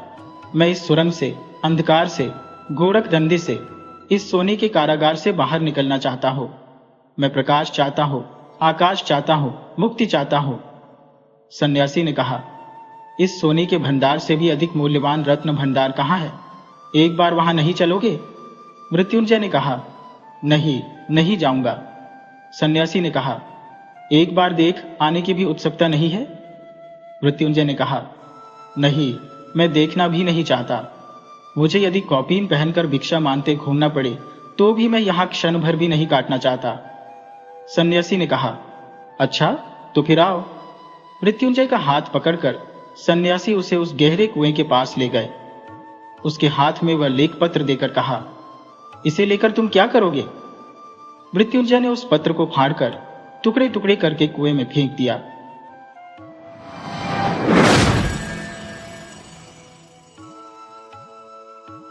रायचरण 12 वर्ष की आयु से अपने मालिक का बच्चा खिलाने पर नौकर हुआ था। उसके पश्चात काफी समय बीत गया। नन्हा बच्चा रायचरण की गोद से निकलकर स्कूल में प्रविष्ट हुआ, स्कूल से कॉलेज में पहुंचा, फिर एक सरकारी स्थान पर लग गया। किंतु रायचरण अब भी बच्चा खिलाता था। यह बच्चा उसकी गोद के पाले हुए अनुकूल बाबू का पुत्र था। बच्चा घुटनों के बल चलकर बाहर निकल जाता। जब रायचरण दौड़कर उसको पकड़ता तो वह रोता और अपने नन्ही नन्हे हाथों से रायचरण को मारता। रायचरण हंसकर कहता, हमारा भैया भी बड़ा होकर जज साहब बनेगा। जब वह रायचरण को चन्ना कहकर पुकारता तो उसका हृदय बहुत हर्षित होता। वह दोनों हाथ पृथ्वी पर टेक कर घोड़ा बनता और बच्चा उसकी पीठ पर सवार हो जाता। इन्हीं दिनों अनुकूल बाबू की बदली पद्मा नदी के किनारे एक जिले में हो गई। नए स्थान की ओर जाते हुए कलकत्ते से उन्होंने अपने बच्चे के लिए मूल्यवान आभूषण और कपड़ों के अतिरिक्त एक छोटी सी सुंदर गाड़ी भी खरीदी। वर्षा ऋतु थी। कई दिनों से मूसलाधार वर्षा हो रही थी। ईश्वर ईश्वर करते हुए बादल फटे। संध्या का समय था। बच्चे ने बाहर जाने के लिए आग्रह किया। रायचरण उसे गाड़ी में बिठाकर बाहर ले गया। खेतों में पानी खूब भरा हुआ था। बच्चे ने फूलों का गुच्छा देखकर जिद की। रायचरण ने उसे बहलाना चाहा, किंतु वह न माना। विवश रायचरण बच्चे का मन रखने के लिए घुटनों घुटनों पानी में फूल तोड़ने लगा। कई स्थानों पर उसके पांव कीचड़ में बुरी तरह ढंस गए। बच्चा तनिक देर मौन गाड़ी में बैठा रहा, फिर उसका ध्यान लहराती हुई नदी की ओर गया। वह चुपके से गाड़ी से उतरा। पास ही एक लकड़ी पड़ी थी, उठा ली और भयानक नदी के तट पर पहुंचकर उसकी लहरों से खेलने लगा। नदी के शोर में ऐसा मालूम होता था कि नदी की चंचल और मुंहजोर जल परियां सुंदर बच्चे को अपने साथ खेलने के लिए बुला रही है। रायचरण फूल लेकर वापस आया तो देखा गाड़ी खाली है। उसने इधर उधर देखा, पैरों के नीचे से धरती निकल गई। पागलों की भांति चहुओर देखने लगा। वह बार बार बच्चे का नाम लेकर पुकारता था, लेकिन उत्तर में चन्ना की मधुर ध्वनि न आती थी। चारों ओर अंधेरा छा गया। बच्चे की माता को चिंता होने लगी। उसने चारों ओर आदमी दौड़ाए। कुछ व्यक्ति लालटेन लिए हुए नदी के किनारे खोज करने पहुंचे। रायचरण उन्हें देखकर उनके चरणों में गिर पड़ा। उन्होंने उससे प्रश्न करने आरंभ किए, किंतु वह प्रत्येक प्रश्न के उत्तर में यही कहता, मुझे कुछ मालूम नहीं। यद्यपि प्रत्येक व्यक्ति की यह सम्मति थी कि छोटे बच्चे को पद्मा नदी ने अपने आंचल में छिपा लिया है, किंतु फिर भी हृदय में विभिन्न प्रकार की शंकाएं उत्पन्न हो रही थी। एक यह कि उसी संध्या को निर्वासितों का एक समूह नगर से गया था और मां को संदेह था कि रायचरण ने कहीं बच्चे को निर्वासित के हाथों न बेच दिया हो। वह रायचरण को अलग ले गई और उससे विनती करते हुए कहने लगी, रायचरण, तुम मुझसे जितना रुपया चाहो ले लो, किंतु परमात्मा के लिए मेरी दशा पर तरस खाकर मेरा बच्चा मुझको वापस कर दो। परंतु रायचरण कुछ उत्तर न दे सका, केवल माथे पर हाथ मारकर मौन हो गया। स्वामिनी ने क्रोध और आवेश की दशा में उसको घर से बाहर निकाल दिया। अनुकूल बाबू ने पत्नी को बहुत समझाया, किंतु माता के हृदय से शंकाएं दूर न हुई। वह बराबर यही कहती रही कि मेरा बच्चा सोने के आभूषण पहने हुए था। अवश्य इसने। रायचरण अपने गांव वापस चला आया। उसे कोई संतान न थी और न ही संतान होने की कोई संभावना थी, किंतु साल की समाप्ति पर उसके घर पुत्र ने जन्म लिया, परंतु पत्नी सूतिका गृह में ही मर गई। घर में एक विधवा बहन थी। उसने बच्चे के पालन पोषण का भार अपने ऊपर लिया। जब बच्चा घुटनों के बल चलने लगा, वह घर वालों की नजर बचाकर बाहर निकल जाता। रायचरण जब उसे दौड़कर पकड़ता तो वह चंचलता से उसको मारता। उस समय रायचरण के नेत्रों के सामने अपने उस नन्ही मालिक की सूरत फिर जाती जो पद्मा नदी की लहरों में लुप्त हो गया था। बच्चे की जबान खुली तो वह बाप को बाबा और बुआ को मामा इस ढंग से कहता था जिस ढंग से रायचरण का नन्हा मालिक बोलता था। रायचरण उसकी आवाज से चौंक उठता। उसे पूर्ण विश्वास था कि उसके मालिक ने उसके घर में जन्म लिया है। इस विचार को निर्धारित करने के लिए उसके पास 3 प्रमाण थे। एक तो यह कि वह नन्हे मालिक की मृत्यु के थोड़े ही समय पश्चात उत्पन्न हुआ। दूसरे यह कि उसकी पत्नी वृद्ध हो गई थी और संतान उत्पत्ति की कोई आशा न थी। तीसरे यह कि बच्चे के बोलने का ढंग और उसकी संपूर्ण भाव भंगिमाएं नन्हे मालिक से मिलती जुलती थी। वह हर समय बच्चे की देखभाल में संलग्न रहता। उसे भय था कि उसका नन्हा मालिक फिर कहीं गायब न हो जाए। वह बच्चे के लिए एक गाड़ी लाया और अपनी पत्नी के आभूषण बेचकर बच्चे के लिए आभूषण बनवा दिए। वह उसे गाड़ी में बिठाकर प्रतिदिन वायु सेवन के लिए बाहर ले जाता था। धीरे धीरे दिन बीतते गए और बच्चा सयाना हो गया, परंतु इस लाड़ चाव में वह बहुत बिगड़ गया था। किसी से सीधे मोह बात न करता। गांव के लड़के उसे लाड साहब कहकर छेड़ते। जब लड़का शिक्षा योग्य हुआ तो रायचरण अपनी छोटी सी जमीन बेचकर कलकत्ता आ गया। उसने दौड़ धूप करके नौकरी खोजी और फलन को स्कूल में दाखिल करवा दिया। उसको पूर्ण विश्वास था कि बड़ा होकर फलन अवश्य जज बनेगा। होते होते अब फलन की आयु 12 वर्ष हो गई। अब वह खूब लिख पढ़ सकता था। उसका स्वास्थ्य अच्छा और सूरत शक्ल भी अच्छी थी। उसको बनाव श्रृंगार की भी बड़ी चिंता रहती थी। जब देखो दर्पण हाथ में लिए बाल बना रहा है। वह अपव्ययी भी बहुत था। पिता की सारी आय व्यर्थ की विलास सामग्री में व्यय कर देता।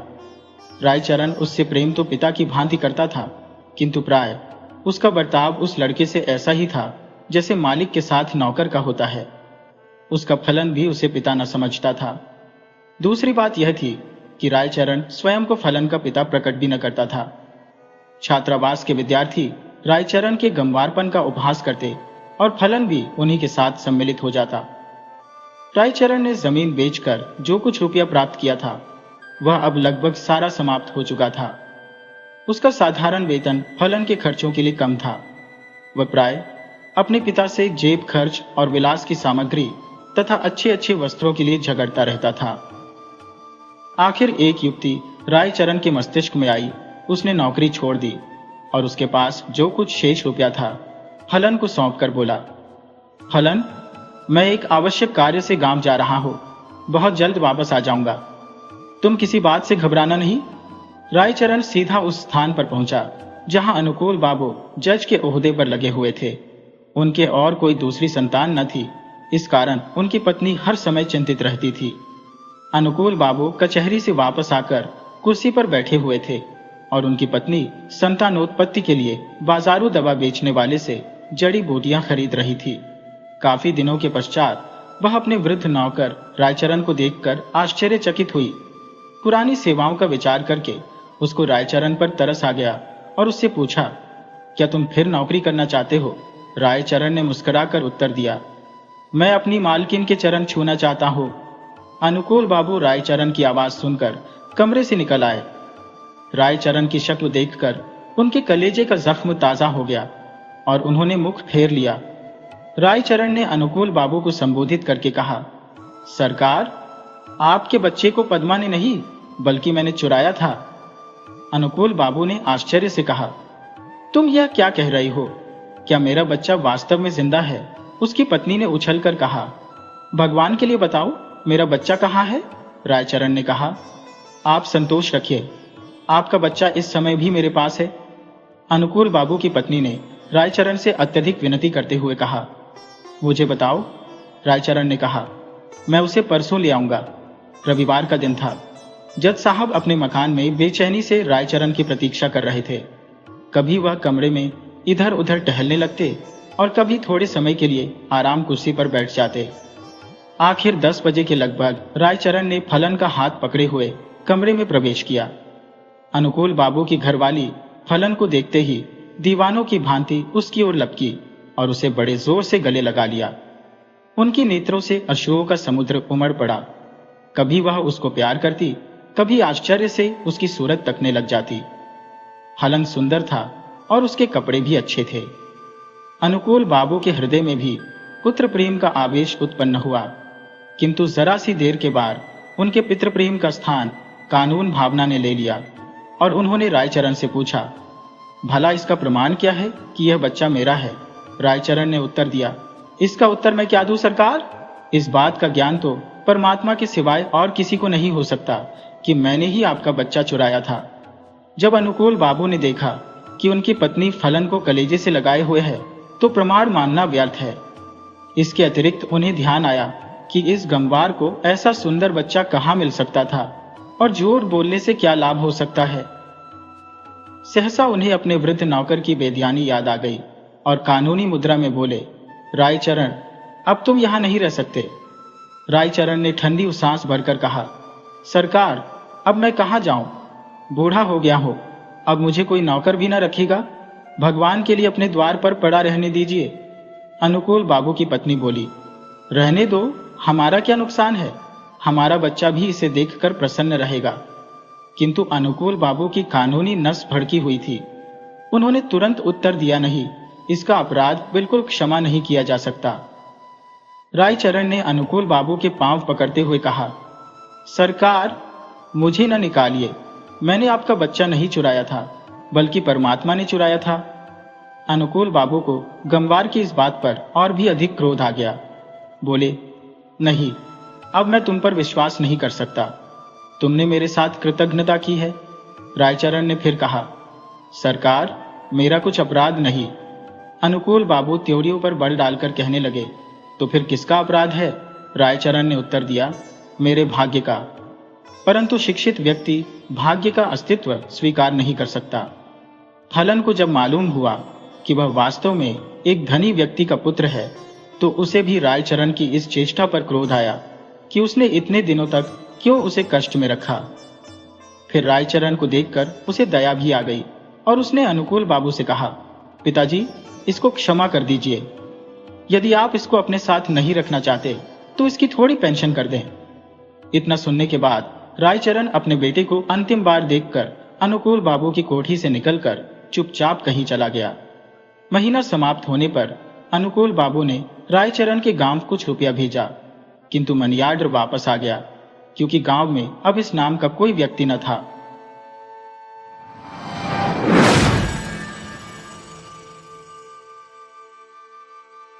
गांव की किसी एक अभागिनी के अत्याचारी पति के तिरस्कृत कर्मों की पूरी व्याख्या करने के बाद पड़ोसिन तारामती ने अपनी राय संक्षेप में प्रकट करते हुए कहा, आग लगे ऐसे पति के मुंह में।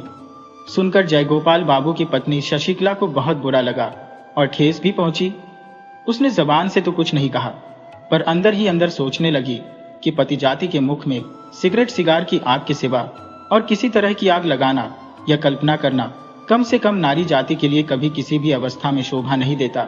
शशिकला को गुमसुम बैठा देखकर कठोर हृदय तारामती का उत्साह दूना हो गया। वह बोली, ऐसे खसम से तो जन्म जन्म की रान भली, और चटपट वहां से उठकर चल दी। उसके जाते ही बैठक समाप्त हो गई। शशिकला गंभीर हो गई। वह सोचने लगी, पति की ओर से किसी दोष की वह कल्पना भी नहीं कर सकती जिससे उनके प्रति ऐसा कठोर भाव जागृत हो जाए। विचारते विचारते उसके कोमल हृदय का सारा प्रतिफल अपने प्रवासी पति की ओर उच्छ्वासित होकर दौड़ने लगा। पर जहां उसके पति शयन किया करते थे, उस स्थान पर दोनों बाहें फैलाकर वह औंधी पड़ी रही और बारंबार तकिए को छाती से लगाकर चूमने लगी। तकिए में पति के सिर के तेल की सुगंध को वह महसूस करने लगी और फिर द्वार बंद करके बक्स में से पति का एक बहुत पुराना चित्र और स्मृति पत्र निकालकर बैठ गई। उस दिन की निस्तब्ध दोपहरी उसकी इसी प्रकार कमरे में एकांत चिंता, पुरानी स्मृति और व्यथा के आंसुओं में बीत गई। शशिकला और जयगोपाल बाबू का दाम्पत्य जीवन कोई नया हो सो बात नहीं है। बचपन में शादी हुई थी और इस दौरान में कई बाल बच्चे भी हो चुके थे। दोनों ने बहुत दिनों तक एक साथ रहकर साधारण रूप में दिन काटे। किसी भी ओर से इन दोनों के अपरिमित स्नेह को देखने कभी कोई नहीं आया। लगभग 16 वर्ष की एक लंबी अवधि बिताने के बाद उसके पति को महज काम धाम ढूंढने के लिए अचानक परदेश जाना पड़ा और विच्छेद ने शशि के मन में एक प्रकार का प्रेम का तूफान खड़ा कर दिया। विरह बंधन में जितनी खिंचाई होने लगी, कोमल हृदय की फांसी उतनी ही कड़ी होने लगी। इस ढीली अवस्था में जब उसका अस्तित्व भी मालूम नहीं पड़ा, तब उसकी पीड़ा अंदर से टीसे मारने लगी। इसी से इतने दिन बाद, इतनी आयु में बच्चों की मां बनकर शशिकला आज बसंत की दोपहरिया में निर्जन घर में विरह शैया पर पड़ी नववधू का सा सुख स्वप्न देखने लगी। जो स्नेह अज्ञात रोग जीवन के आगे से वहां चला गया है, सहसा आज उसी के भीतर जागकर मन ही मन बहाव से विपरीत तैरकर पीछे की ओर बहुत दूर पहुंचना चाहती है, जहां स्वर्णपुरी में कुंज वनों की भरमार है और स्नेह की उन्माद अवस्था। किंतु उस अतीत के स्वर्णिम सुख में पहुंचने का अब उपाय क्या है, फिर स्थान कहाँ है? सोचने लगी। अब की बार जो वह पति को पास पाएगी, तब जीवन की इन शेष घड़ियों को और बसंत की आभा भी निष्फल नहीं होने देगी। कितने ही दिवस, कितनी ही बार उसने छोटी मोटी बातों पर वाद विवाद करके इतना ही नहीं, उन बातों पर कलह कर करके पति को परेशान कर डाला है। आज अतृप्त मन ने भी एकांत इच्छा से संकल्प किया कि भविष्य में कदापि संघर्ष न करेगी, कभी भी उनकी इच्छा के विरुद्ध नहीं चलेगी, उनकी आज्ञा को पूरी तरह पालेगी, सब काम उनकी तबीयत के अनुसार किया करेगी। स्नेह युक्त विनम्र हृदय से अपने पति का बुरा भला व्यवहार सब चुपचाप सह लिया करेगी। कारण पति सर्वस्व है, पति प्रियतम है, पति देवता है। बहुत दिनों तक शशिकला अपने माता पिता की एकमात्र लाडली बेटी रही है। उन दिनों जयगोपाल बाबू वास्तव में मामूली नौकरी किया करते थे, फिर भी भविष्य के लिए उसे किसी प्रकार की चिंता न थी। गांव में जाकर पूर्ण वैभव के साथ रहने के लिए उसके श्वशुर के पास पर्याप्त मात्रा में चल अचल संपत्ति थी। इसी बीच बिल्कुल ही असमय में शशिकला के वृद्ध पिता काली प्रसन्न के यहाँ पुत्र ने जन्म लिया। सत्य कहने में क्या है, भाई के इस जन्म से शशिकला को बहुत दुख हुआ और जयगोपाल बाबू भी इस नन्हे साले को पाकर विशेष प्रसन्न नहीं हुए। अधिक आयु में बच्चा होने के कारण उस पर माता पिता के लाड प्यार का कोई ठिकाना न रहा। उस नवजात छोटे दूध पीते निद्रातुर साले ने अपनी अज्ञानता में न जाने कैसे अपने कोमल हाथों की छोटी छोटी मुट्ठियों में जयगोपाल बाबू की सारी आशाएं पीसकर जब चकनाचूर कर दी, तब वह आसाम के किसी छोटे बगीचे में नौकरी करने के लिए चल दिया। सबने कहा, सुना कि पास में ही कहीं छोटा मोटा काम धंधा खोज करके यहीं रहो तो अच्छा हो, किंतु चाहे गुस्से के कारण से हो या गैरों की नौकरी करने में शीघ्र ही अमीर बनने की धुन से हो, उसने किसी की बात पर ध्यान नहीं दिया। शशि को बच्चों के साथ उसके मायके में छोड़कर वह आसाम चला गया। विवाह के उपरांत इस दंपति में यह पहला विच्छेद था। पति के चले जाने से शशि को दूधमुहे भाई पर बड़ा क्रोध आया। जो मन की पीड़ा को स्पष्ट रूप में कह नहीं सकता, उसी को क्रोध अधिक आता है। छोटा सा नवजात शिशु मां के स्तनों को चूमता और आंख मीचकर निश्चिंतता से सोता, और उसकी बड़ी बहन अपने बच्चों के लिए गर्म दूध, ठंडा भात, स्कूल जाने की देर इत्यादि अनेक कारणों से रात दिन रूठकर मुंह फुलाए रहती और सारे परिवार को परेशान करती। थोड़े दिन बाद ही बच्चे की मां का स्वर्गवास हो गया। मरते समय मां अपने गोद के बच्चे को लड़की के हाथ सौंप गई। अब तो बहुत ही शीघ्र मातृहीन शिशु ने अपनी कठोर हृदय दीदी का हृदय जीत लिया। हाँ, ही करता हुआ वह शिशु जब अपनी दीदी के ऊपर जा पड़ता और अपने बिना दांत के छोटे से मुख में उसका मुंह, नाक, कान सब कुछ ले जाना चाहता। अपनी छोटी सी मुट्ठी में उसका जोड़ा पकड़कर जब खींचता और किसी कीमत पर भी हाथों में आई वस्तु को छोड़ने के लिए तैयार न होता, दिवाकर के उदय होने से पहले ही उठकर जब वह गिरता पड़ता हुआ अपनी दीदी को कोमल स्पर्श से पुलकित करता, किलकारियां मार मार कर शोर मचाना आरंभ कर देता, और जब वह क्रमशः दीदी दीदी पुकार पुकार कर बारंबार उसका ध्यान बटाने लगा, और जब उसने काम काज और फुर्सत के समय उस पर उपद्रव करने आरंभ कर दिए, तब शशि से स्थिर नहीं रहा गया। उसने उस छोटे से स्वतंत्र प्रेमी अत्याचारी के आगे पूरे तौर पर आत्मसमर्पण कर लिया।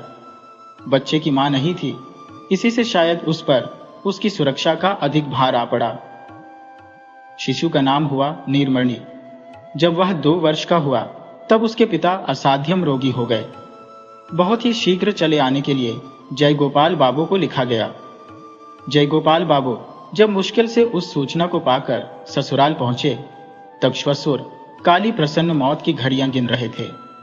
मरने से पूर्व काली प्रसन्न ने अपने एकमात्र नाबालिग पुत्र नीलमणि का सारा भार दामाद जयगोपाल बाबू पर छोड़ दिया और अपनी अचल संपत्ति का 1/4 भाग अपनी बेटी शशिकला के नाम कर दिया। इसीलिए चल अचल संपत्ति की सुरक्षा के लिए जयगोपाल बाबू को आसाम की नौकरी छोड़कर ससुराल चले आना पड़ा। बहुत दिनों के उपरांत पति पत्नी में मिलन हुआ। किसी जड़ पदार्थ के टूट जाने पर उनके जोड़ों को मिलाकर किसी प्रकार उसे जोड़ा जा सकता है, किंतु 2 मानवीय हृदयों को जहां से फट जाते हैं, विरह की लंबी अवधि बीत जाने पर फिर वहां ठीक पहले जैसा जोड़ नहीं मिलता।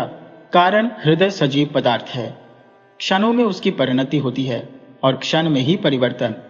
इस नए मिलन पर शशि के मन में अब की बार नए ही भावों का श्री गणेश हुआ, मानो अपने पति से उसका पुनः विवाह हुआ हो। पहले दाम्पत्य में पुरानी आदतों के कारण जो एक जड़ता सी आ गई थी, विरह के आकर्षण से वह एकदम टूट गई और अपने पति को मानो उसने पहले की अपेक्षा कहीं अधिक पूर्णता के साथ पा लिया। मन ही मन में उसने संकल्प किया कि चाहे कैसे ही दिन बीते, वह पति के प्रति उद्दीप्त स्नेह की उज्ज्वलता को तनिक भी म्लान न होने देगी। किंतु इस नए मिलन में जयगोपाल बाबू के मन की दशा कुछ और ही हो गई। इससे पूर्व जब दोनों अविच्छेद रूप से एक साथ रहा करते थे, जब पत्नी के साथ उसके पूरे स्वार्थ और विभिन्न कार्यों में एकता का संबंध था, जब पत्नी के साथ उसके जीवन का एक नित्य सत्य हो रही थी, और जब वह उसे पृथक करके कुछ करना चाहते थे, तो दैनिक चर्या की राह में चलते चलते अवश्य उनका पांव अकस्मात गहरे गर्त में पड़ जाता। उदाहरणतः कहा जा सकता है कि परदेश जाकर पहले पहल वह भारी मुसीबत का शिकार हो गए। वहां उन्हें ऐसा प्रतीत होने लगा मानो अकस्मात उन्हें किसी ने गहरे जल में धक्का दे दिया है। लेकिन क्रमशः उनके उस विच्छेद में नए कार्य को थीकली लगा दी गई। केवल इतना ही नहीं, अपितु पहले जो उनके दिन व्यर्थ आलस्य में कट जाया करते थे, उधर 2 वर्ष से अपनी आर्थिक अवस्था सुधरने की कोशिश के रूप में उनके मन में एक प्रकार की जबरदस्त क्रांति का उदय हुआ। उनके मन के सम्मुख मालदार बनने की एक निश्च इच्छा के सिवा और कोई चीज नहीं थी। इस नए उन्माद की तीव्रता के आगे पिछला जीवन उनको बिल्कुल ही सारहीन सा दृष्टिगत होने लगा। नारी जाति की प्रकृति में खास परिवर्तन ले आता है स्नेह, और पुरुष जाति की प्रकृति में कोई खास परिवर्तन होता है तो उसकी जड़ में रहती है कोई न कोई दुष्ट प्रवृत्ति। जयगोपाल बाबू 2 वर्ष पश्चात आकर पत्नी से मिले तो उन्हें हूबहू पहली सी पत्नी नहीं मिली। उनकी पत्नी शशि के जीवन में उनके नवजात साले ने एक नई ही परिधि स्थित कर दी है, जो पहले से भी कहीं अधिक विस्तृत और संकीर्णता से कोसों दूर है। शशि के मन के इस भाव से वह बिल्कुल ही अनभिज्ञ थे और न इससे उनका मेल ही बैठता था। शशि अपने इस नवजात शिशु के स्नेह में से पति को भाग देने का बहुत यत्न करती, पर उसमें इसे सफलता मिली या नहीं कहना कठिन है। शशि नीलमणि को गोदी में उठाकर हंसती हुई पति के सामने आती और उनकी गोद में देने की चेष्टा करती, किंतु नीलमणि पूरी ताकत के साथ दीदी के गले से चिपट जाता और अपने संबंध की तनिक भी परवाह न करके दीदी के कंधे से मुंह को छिपाने का प्रयत्न करता। शशि की इच्छा थी कि उसके इस छोटे से भाई को मन बहलाने की जितनी ही प्रकार की विद्या आती है, सबकी सब बहनोई के आगे प्रकट हो जाए, लेकिन न तो बहनोई ने ही इस विषय में कोई आग्रह दिखाया और न साले ने ही कोई दिलचस्पी दिखाई। जयगोपाल बाबू की समझ में यह बिल्कुल न आया कि इस दुबले पतले चौड़े माथे वाले मनहूस सूरत काले कलूटे बच्चे में ऐसा कौन सा आकर्षण है जिसके लिए उस पर प्यार की इतनी फिजूल खर्ची की जा रही है। प्यार की सूक्ष्म से सूक्ष्म बातें नारी जाति चट से समझ जाती है। शशि तुरंत ही समझ गई कि जयगोपाल बाबू को नीलमणि के प्रति कोई खास रुचि नहीं है और वह शायद मन से उसे चाहते भी नहीं है। तब से वह अपने भाई को बड़ी सतर्कता से पति की दृष्टि से बचाकर रखने लगी। जहां तक हो सकता जयगोपाल की विराग दृष्टि उस पर नहीं पड़ने पाती और इस प्रकार वह बच्चा उस अकेली का एकमात्र स्नेह का आदर बन गया। उसकी वह इस प्रकार देखभाल रखने लगी जैसे वह उसका बड़े यत्न से इकट्ठा किया हुआ गुप्त धन है। सभी जानते हैं कि स्नेह जितना ही गुप्त और जितना ही एकांत का होता उतना ही तेज हुआ करता है। नीलमणि जब कभी रोता तो जयगोपाल बाबू को बहुत ही झुंझलाहट आती, अतः शशि झट से उसे छाती से लगाकर खूब प्यार कर करके हंसाने का प्रयत्न करती। खासकर रात को उसके रोने से यदि पति की नींद उचटने की संभावना होती और पति यदि उस रोते हुए शिशु के प्रति हिंसात्मक भाव से क्रोध या घृणा जाहिर करता हुआ तीव्र स्वर में चिल्ला उठता, तब शशि मानो अपराधिनी सी संकुचित और अस्थिर हो जाती और उसी क्षण उसे गोदी में लेकर दूर जाकर प्यार के स्वर में कहती, सो जा मेरा राजा बाबू, सो जा। वह सो जाता। बच्चों बच्चों में बहुधा किसी न किसी बात पर झगड़ा हो ही जाता है। शुरू शुरू में ऐसे अवसरों पर शशि अपने भाई का पक्ष लिया करती थी, कारण उसकी मां नहीं है। जब न्यायाधीश के साथ साथ न्याय में भी अंतर आने लगा, तब हमेशा ही निर्दोष नीलमणि को कड़ा से कड़ा दंड भुगतना पड़ता। यह अन्याय शशि के हृदय में तीर के समान चुभ जाता और इसके लिए वह दंडित भाई को अलग ले जाकर उसे मिठाई देकर, खिलौने देकर, गाल चूम करके दिलासा देने का प्रयत्न किया करती। परिणाम यह देखने में आता है कि शशि नीलमणि को जितना ही अधिक चाहती, जयगोपाल बाबू उतना ही उस पर जलते भुनते रहते और वह जितना ही नीलमणि से घृणा करते, गुस्सा करते, शशि उतना ही उसे अधिक प्यार करती। जयगोपाल बाबू उन इंसानों में से है जो कि अपनी पत्नी के साथ कठोर व्यवहार नहीं करते और शशि भी उन स्त्रियों में से है जो स्निग्ध स्नेह के साथ चुपचाप पति की बराबर सेवा किया करती है। किंतु अब केवल नीलमणि को लेकर अंदर ही अंदर एक गुठली सी पकने लगी जो उस दंपति के लिए व्यथा दे रही है। इस प्रकार के नीरव द्वंद्व का गोपनीय आघात प्रतिघात प्रकट संघर्ष की अपेक्षा कहीं अधिक कष्टदायक होता है। ये बात उन समवयस्कों से छिपाना कठिन है जो कि विवाहित दुनिया की सैर कर चुके हो। नीलमणि की सारी देह में केवल सिर ही सबसे बड़ा था। देखने में ऐसा प्रतीत होता जैसे विधाता ने एक खोखले पतले बांस में फूंक मारकर ऊपर के हिस्से पर एक हंडिया बना दी है। डॉक्टर भी अक्सर भय प्रकट करते हुए कहा करते कि लड़का उस जांचे के समान ही निकम्मा साबित हो सकता है।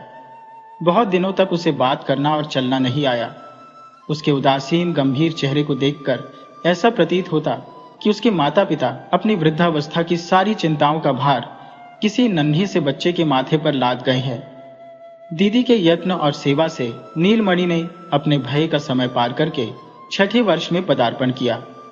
कार्तिक में भैया दूज के दिन शशि ने नीलमणि को नए नए बढ़िया वस्त्र पहनाए, खूब सजधज के साथ बाबू बनाया और उसके विशाल माथे पर टीका करने के लिए थाली सजाई। भैया को पटड़े पर बिठाकर अंगूठी में रोली लगाकर टीका लगा ही रही थी कि इतने में पूर्वोक्त मुंगफट पड़ोसिन तारा आ पहुंची और आने के साथ ही बात में शशि के साथ संघर्ष आरंभ कर दिया। वह कहने लगी, हाय हाय, छिपे छिपे भैया का सत्यानाश करके ठाट बाट से लोग दिखाऊ टीका करने से क्या फायदा। सुनकर शशि पर एक साथ आश्चर्य, क्रोध और वेदना की दामिनी सी टूट पड़ी। अंत में उसे सुनना पड़ा कि वे दोनों औरत मर्द मिलकर सलाह करके नाबालिग नीलमणि की अचल संपत्ति को मालगुजारी वसूली में नीलाम करवाकर पति के फुफेरे भाई के नाम खरीदने की साजिश कर रहे हैं। शशि ने सुनकर कोसना शुरू किया, जो लोग इतनी बड़ी झूठी बदनामी कर रहे हैं, भगवान करे उनकी जीभ जल जाए। और अश्रु बहाती हुई सीधी वह पति के पास पहुंची तथा उनसे सब बात कह सुनाई। जयगोपाल बाबू ने कहा, आजकल के जमाने में किसी का भरोसा नहीं किया जा सकता। उपेंद्र मेरा सगा फुफेरा भाई है, उस पर सारी अचल संपत्ति का भार डालकर मैं निश्चिंत था। उसने कब मालगुजारी नहीं भरी और कब नीलाम में हासिलपुर खरीद लिया, मुझे कुछ पता ही नहीं लगा। शशि ने आश्चर्य के साथ पूछा, तुम नालिश नहीं करोगे? जयगोपाल बाबू ने कहा, भाई के नाम नालिश कैसे करो, और फिर नालिश करने से कुछ फल भी नहीं निकलेगा, गांठ से और रुपए पैसे की बर्बादी होगी। पति की बात पर भरोसा करना शशि का कर्तव्य है, किंतु वह किसी भी तरह भरोसा न कर सकी।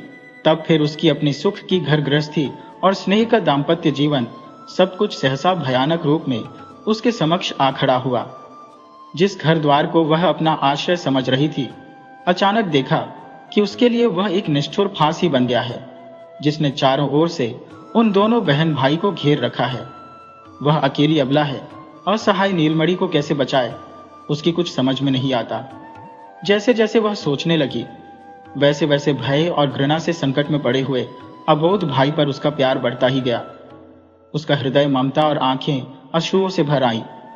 वह सोचने लगी, यदि उसे उपाय मालूम होता तो वह लाट साहब के दरबार में अपनी अर्जी दिलवाती, और वहां से भी कुछ न होता तो महारानी विक्टोरिया के पास खत भेजकर अपने भाई की जायदाद अवश्य बचा लेती, और महारानी साहिबा नीलमणि की वार्षिक 758 रुपए लाभ की जायदाद हासिलपुर कदापि नहीं बिकने देती। इस प्रकार शशि जबकि सीधा महारानी विक्टोरिया के दरबार में न्याय करा के अपने फुफेरे देवर को ठीक करने का उपाय सोच रही थी, तब सहसा नीलमणि को तीव्र ज्वर चढ़ आया और ऐसा दौरा पड़ने लगा कि हाथ पांव तन गए और बारंबार बेहोशी बढ़ने लगी। जयगोपाल ने गांव के एक देशी काली डॉक्टर को बुलवाया। शशि ने अच्छे डॉक्टर के लिए प्रार्थना की तो जयगोपाल बाबू ने उत्तर दिया, क्यों, मोतीलाल क्या बुरा डॉक्टर है? शशि जब उनके पांवों पर गिर गई, अपनी सौगंध खिलाकर भयभीत हिरनी की तरह निहारने लगी, तब जयगोपाल बाबू ने कहा, अच्छा, शहर से डॉक्टर बुलवाता हूं, ठहरो।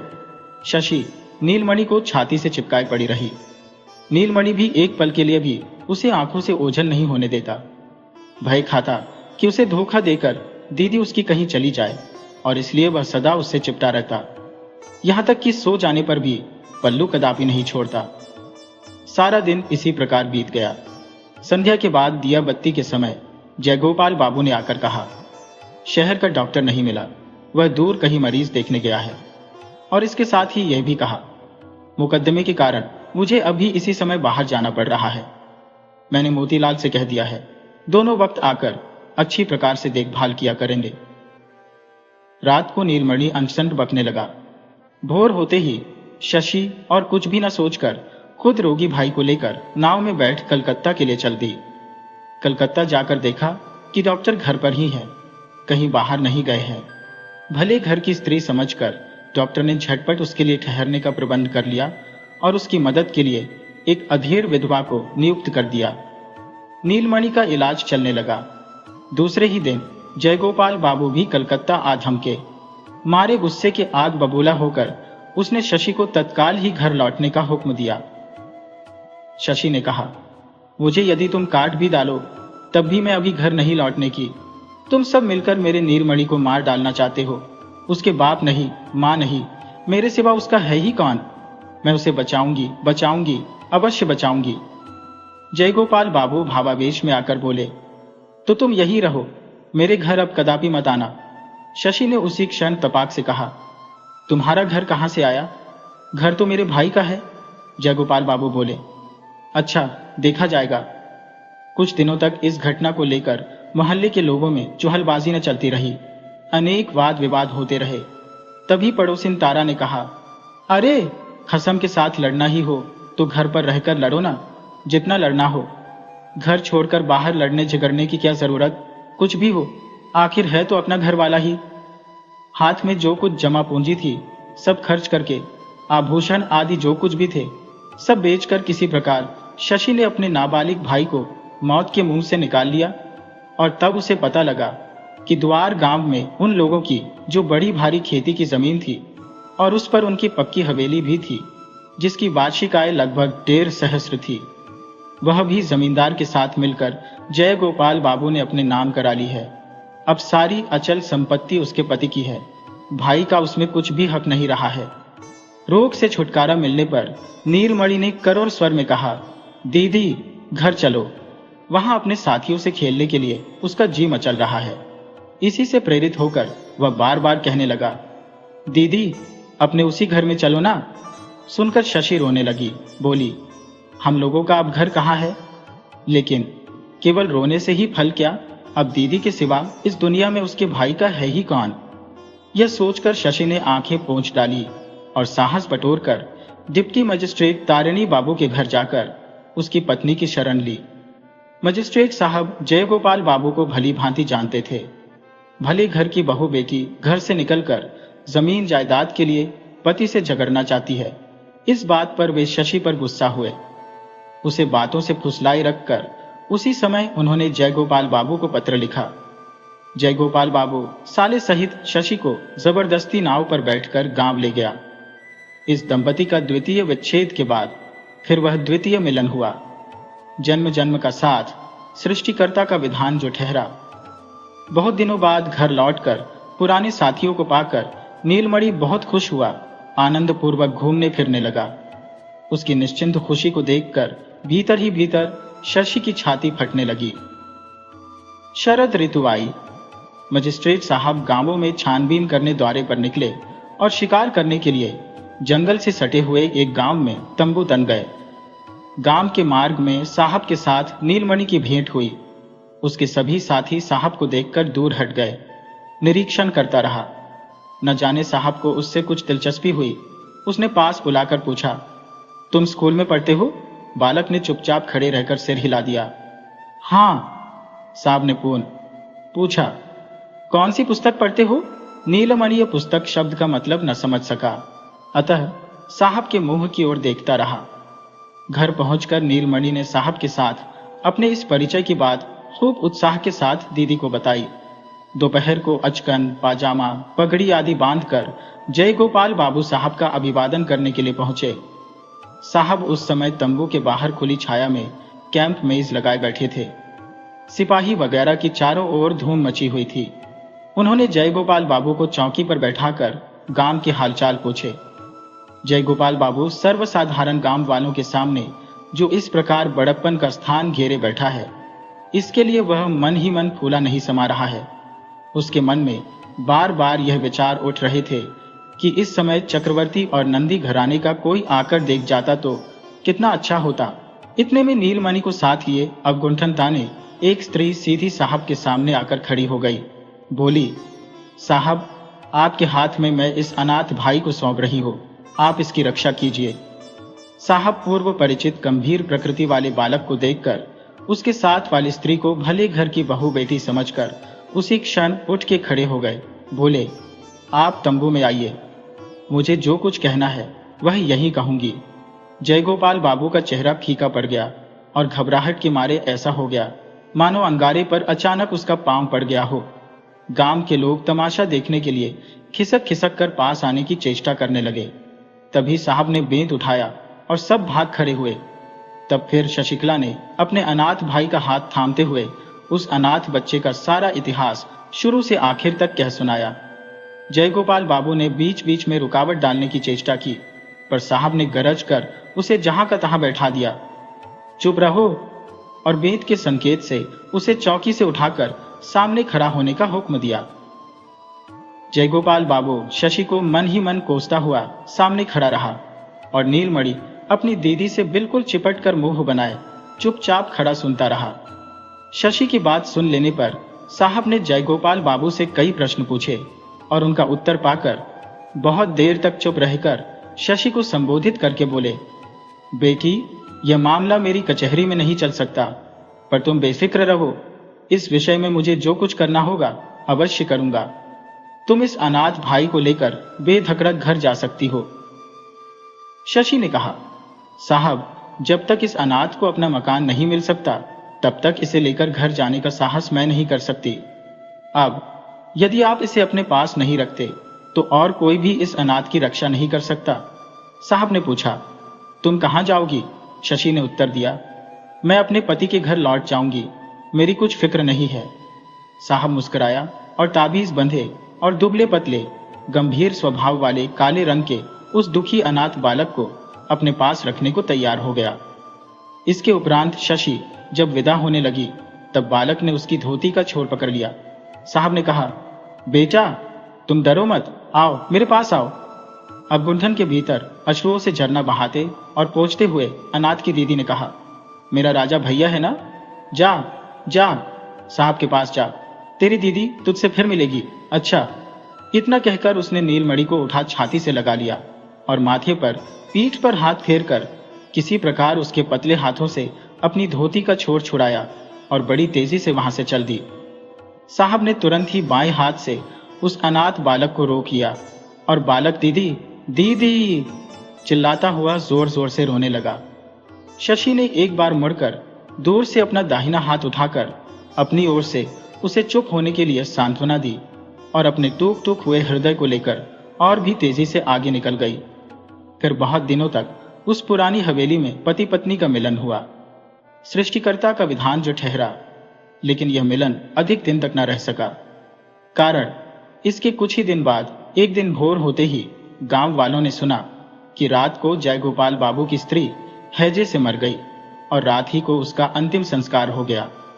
विदा के समय शशि अपने अनाथ भाई को वचन दे आई थी कि उसकी दीदी उससे फिर मिलेगी। पता नहीं उस वचन को वह निभा सकी अथवा नहीं।